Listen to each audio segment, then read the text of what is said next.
Di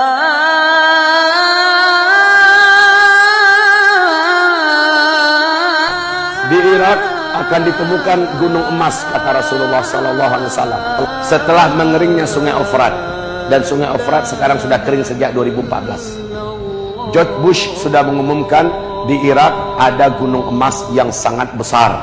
Amerika memastikan gunung emas ini jadi milik mereka.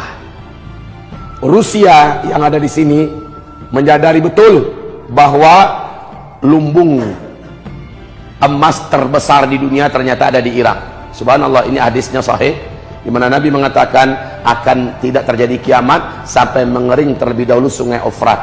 Bila Sungai Efrat mengering, akan ditemukan gunung emas. Sungai Efrat telah kering 2014. George Bush mengumumkan bahwa satelit mereka sudah menemukan adanya gunungan emas yang besar di Irak.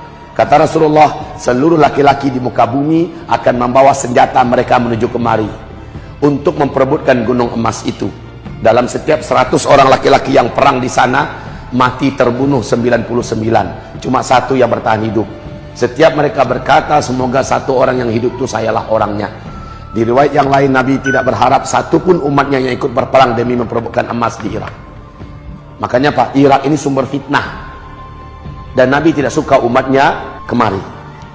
Rusia menyadari, India menyadari, Cina menyadari, ya, Blok Timur menyadari bahwa masa depan dunia itu kekayaan terbesarnya ada di Irak. Perebutan memperebutkan gunung emas ini dari negara-negara Blok Timur menjadikan Blok Barat melihat tidak ada peluang untuk memenangkan pertarungan di sini, sementara lawan yang akan dihadapi besar-besar, kecuali mengambil kekuatan Islam yang saat itu sudah mulai melebur menjadi kekuatan militer yang nyata. Sekarang ada upaya Arab Saudi tidak mempersatukan militer-militer Islam. Sudah ada, dan ini akan semakin nyata nanti ketika Turki dengan resmi mengerahkan segala kekuatan dan militernya.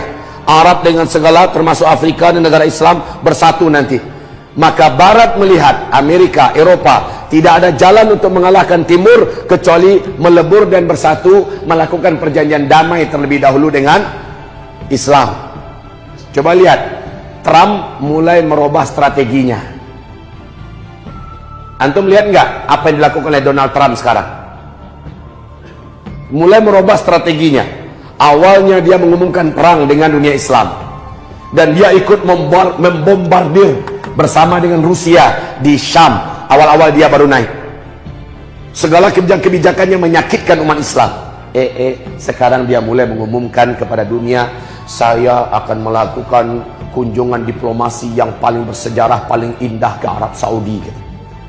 Lalu saya akan berkunjung ke negeri Arab lainnya dalam rangka memperkuat hubungan bilateral di antara negara-negara ini. Sesungguhnya kaum muslimin dan para pemudanya, walah, mulai menjilat Donald Trump. Sadar dia bahwa kekuatan Blok Timur yang besar dan kuat ini, Cina, Rusia, India, Iran dan lain-lainnya, tidak akan mungkin ditaklukkan oleh mereka yang secara finansial, secara ekonomi, secara militer sudah ngap-ngapan, kecuali mereka mengajak kekuatan Islam yang ada di tengah-tengah sebagai bahagian daripada sekutu mereka. Dan Allah berfirman, kamu akan memenangkan pertarungan itu. Pertarungan besar di akhir zaman nanti adanya di Irak. Hancur ini negeri antara Blok Timur dengan Blok Barat, dan Islam bersatu di sini. Saya lihat, wallahu a'lam, Donald Trump akan menjadi jembatan menuju terwujudnya itu nanti. Tapi setelah itu, Blok Rum atau Romawi, Amerika, Eropa akan mengibarkan bendera salib di Syria, di A'maq, di Syria, mengibarkan bendera salib, lalu berkata, Yahya salib, Yahya salib. Perang besar kemarin pemenangnya adalah salib, kata mereka. Sementara umat Islam sebagai pejuang tangguh yang luar biasa menggentarkan Blok Timur, tidak dianggap oleh Rum ini. Mereka salah lagi dalam strategi dan langkah. Kibaran bendera salib ini menimbulkan kemarahan kepada umat Islam yang ada, dan kaum muslimin menjadikan terjadilah perang Malhamah Al-Kubra di Syam, di Syria, di Ghutah. Disitulah terjadi peperangan selama 4 hari kata Rasul. Blok Rum mengutus 80 bendera, artinya 80 negara nanti. Setiap negara mengirim 12.000 pasukan terbaiknya dengan pedang-pedang terbaiknya.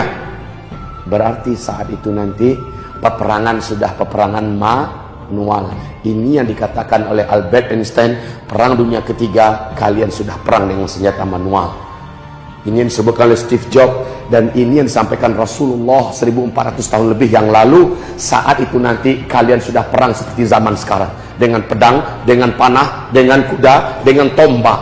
Kalian akan berlari berjalan di atas kedua kaki kalian. Kondisi peperangan saat itu di Syam. Jadi ini kejadian yang ketiga terbesar, Malhamah Al-Kubra atau Armageddon, terjadinya di Syam. Ya, bagi umat akhir zaman, jangan lupa subscribe channel Kabar Akhir Zaman, dan jangan lupa tonton video-video kami yang lainnya. Semoga dapat memberikan manfaat dan kebaikan bagi kita semua. Wassalamualaikum warahmatullahi wabarakatuh.